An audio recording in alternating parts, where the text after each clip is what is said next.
doesn't mind it. It's just pure crap. I appreciate your call, Julio. Tina in Florida, Zach, and then we're going to go to break and come back with Mike Adams in the catbird seat, in the crow's nest, in the cockpit, in the command seat, in the center of the info war. Let's go to Tina in Florida. Welcome. Hi, Alex. Thank you. And hi, Mike, too. Do you know that they're using eugenics on our animals, cats and dogs, too? Well, I know they put chips in them to train us. I know they make them and give them vaccines every year, and it kills them. Till the point where so many dogs were dying, the vets have now said only vaccinate a dog twice in its life. But no, tell me about the eugenics with the animals. Well, they also have the cancer vaccines in the, medicines that they give the dogs. The love shots, yes. Yeah, horrible side effects, itching, allergies, and seizures.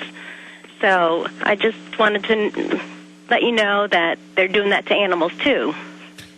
Oh, yeah, well, I knew they were doing that, and I mean, that's all part of the eugenics. But look at dogs. They're all, quote, bred. That's what it's all about. What do you think of the 27-hour transmission we're in the middle of right now? I think that's great, Alex, and thank you, George. That was an awesome talk that you had with him, and I think more and more people are wakening up, and I think when you think about something, the other person also thinks about the same thing. You know, as far as awakening and your thoughts on getting everybody together and just letting everybody know what's really going on with the government. Well, you're right. And the vaccines, too. Those are really, really important. Well, I mean, Tina, if we can just get people to not read the information sheet they hand out when they're pushing the flu shot or whatever, that's a BS thing put out by Big Pharma or the pharmacy, and we get them to actually read the insert that comes in the box, our problems are over. I mean, brain cancer, tumors, death, epilepsy. I mean, the list goes on and on. Parkinson's, narcolepsy. Did I mention Guillain-Barré? I mean, read the stinking insert. That's the thing. They're killing us, but no one can believe they're actually doing it. That's what's so crazy. By the way, right. And my mom, she thinks that we're going overboard on everything that we talk about. Well, God bless your mother. Again, I was talking to a former famous, he's a well-known prosecutor, what was it, in Miami. I was talking to Lionel, TV host and syndicated radio host out of New York. And he was a prosecutor, and he pointed out he would always run into it with the defense, because the defense will use whatever they know is human psychology and works. And I appreciate your call, Tina. And they would say, but why would this woman drown her baby? Well, why would he bury the children in his backyard? But why? They always try to make it about why. It doesn't matter why. We have the proof they're doing it. But the globalists write books telling us why they're doing this. They think there are too many of us, and they're playing God. Well, I say they go first, and then I'll take them serious. You see?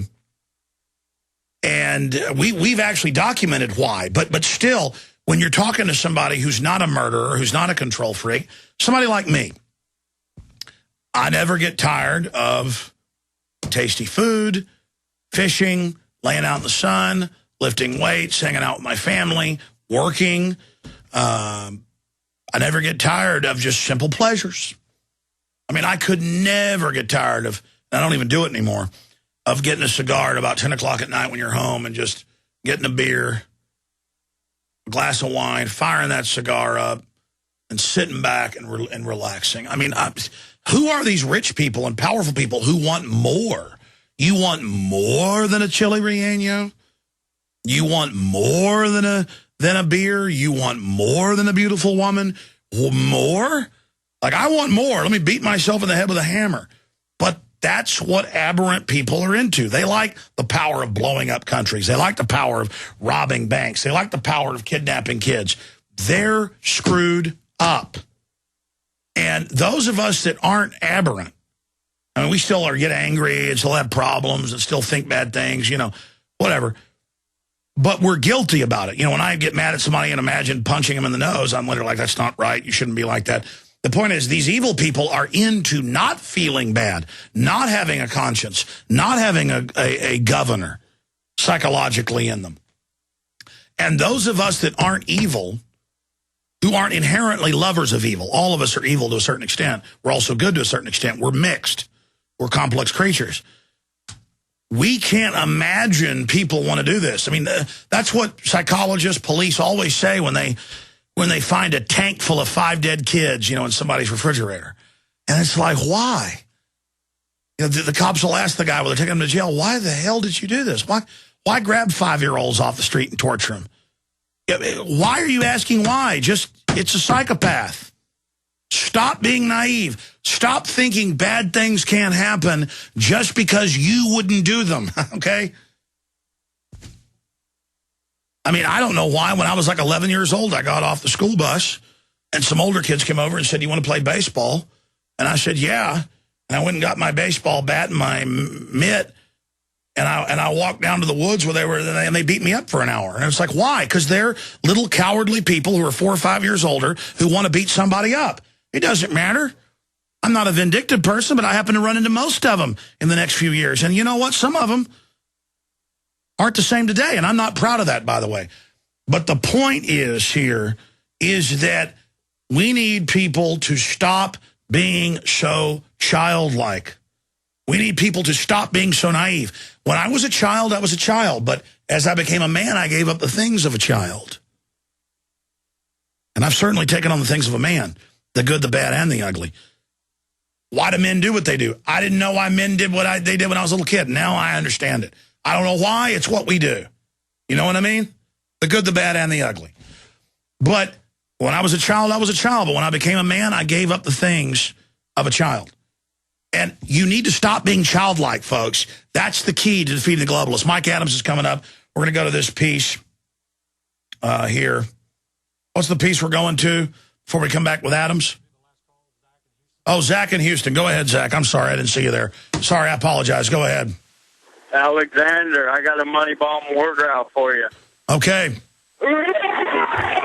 Yeah! I'm the dude. I gave you the American Silver Eagle in Houston Federal Reserve. Well, thank you, sir. Silver coin. Hell yeah. Hey, congratulations and thanks for waking us all up. I've burned over 5,000 DVDs since 2008 of your stuff, and I'm just happy to be a donor to the Money Bomb. I donate to Ron Paul. Last year I threw you $800. I do AC. I scrapped all my scrap metal, and you got it all, brother, and we get it all, No, wait a minute. I want you to spend your scrap metal money on making copies of my DVDs and giving them to people, but don't save your scrap metal to give it to us here, because then I'll feel guilty when I order the crew food or something, because I'll be realizing people are giving everything they got so we can sit around and eat pizza here, but I like to take care of the crew, but I mean, listen, going back to this, the power of you, Zach, the power of you making thousands of DVDs of my films and giving them out, that's innumerable. And here's the problem. They're coming out with new DVD players and computers where if it's not stamped by a company, it won't even work. As if you have something pirated just because you copied something. Again, they're scared. Everything's being built in with spy systems. So, folks, use the Internet. I got one more. No, I'm going to let you finish. But, folks, use the Internet, use the DVDs, use everything while we still got it. We probably aren't always going to have it. FEMA in 6 days is practicing a total takeover of all the media. Go ahead. Sorry. No, I wanted to call in the other day, but I was working and believe me, I make plenty on the air conditioning. The scrap metal is just lining up. No, I went in there and I wanted to call you when you asked about what's our take on Fast and Furious, and no one will call and bring up the topic. My deal is, what about when they use the illegal immigrant to shut down the Austin gun show? I mean, it's the exact same, the same. No. Go back to that a year and a half ago. I said this is a Justice Department program using the threat of Mexico to take the guns. They've given press conferences. We've got all the proof. And it turned out all over the U.S., they used illegal immigrants that they'd busted in ICE raids, who they said will make you legal if you go do this. And they'd go around all day with fake IDs till they found an American to sell them a gun, a private sale. And, yeah, that was set up. I'm glad you brought that up. Remind people of that. Exactly. Well, I'll let you get off here so you can get on with it. No, but go back to the time. I mean, go back to the time that happened. What do you mean? Sorry. No, tell the rest of the story for folks that forgot. Oh, yeah. They sent there was a private buy, which is perfectly legal, that happened at a gun show in Austin. They sent in a undercover agent, but it was a Mexican national, an illegal that was here and had been apprehended before. And they gave him, he had a legal Texas identification card. And he went in, presented it. The guy did everything legally and lawfully. He said, hey, you'll go into a gun show, some guy will just sell you a gun, won't ask for nothing. And that's fine. But then this guy said, no, I want to see your ID, because he was probably kind of suspicious. The guy gives him the ID. He writes down the info. It's Texas. It's valid. It's in date. And I'll be damned if it wasn't a phony law enforcement officer, and a total straw man operation, just like they did to Selly. And it's disgusting the way they want to do it. That's why everybody needs to arm themselves to the teeth, in my opinion. No, we have a criminal government that is doing this with Mexico to get our guns so that this piece of trash can have our weapons. And we've got to just get the word out. These are crooks, and stop. When young women would get in the car with Ted Bundy because they said he was wearing a suit, driving a non-threatening Volkswagen, and he'd torture the hell out of them. These are criminal scum who've been caught. They need to go to prison. They're illegitimate. I appreciate you, Zach. God bless you. I appreciate your support. We're going to go to this little piece of newscast and come back with Mike Adams for the next hour and a half at least. He'll cover the news, have his guest on, and take your calls. He's got breaking news. Hey, no rest for the hillbilly, though. I'm going to get out there, and I'm going to go over some of this news when I get back. And then David Icke was saying, I want to be on at 8 o'clock New Zealand time, and then it was 10 o'clock New Zealand time, so he'll probably be on later. He's been late before and gotten time zone screwed up. Who couldn't? He's on, he's 10,000 whatever miles away or whatever, more.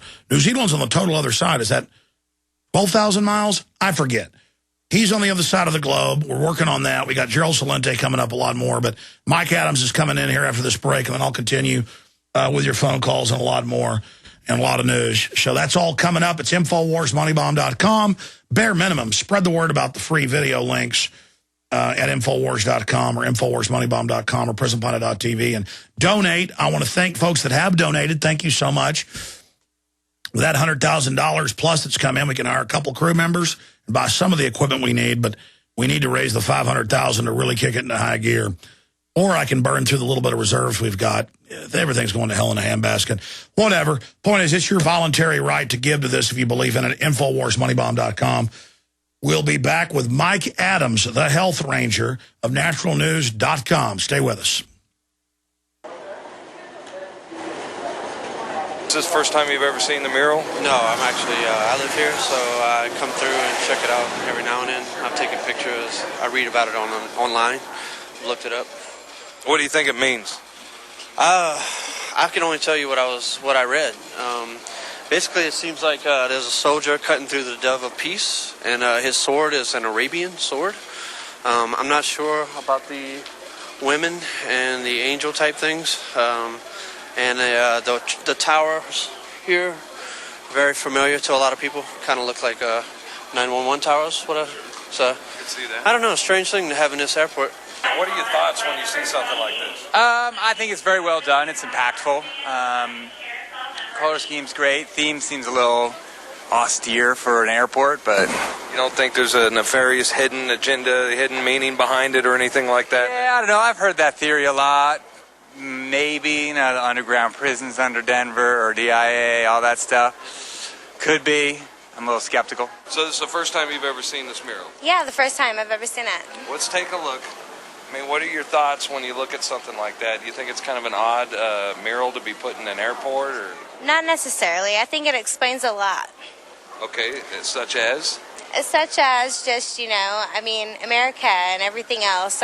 There's a lot going on in the world right now, and it pretty much shows what's going on. There's a knight. He's taking care of things. There's people that are suffering, and he looks like he's taking over and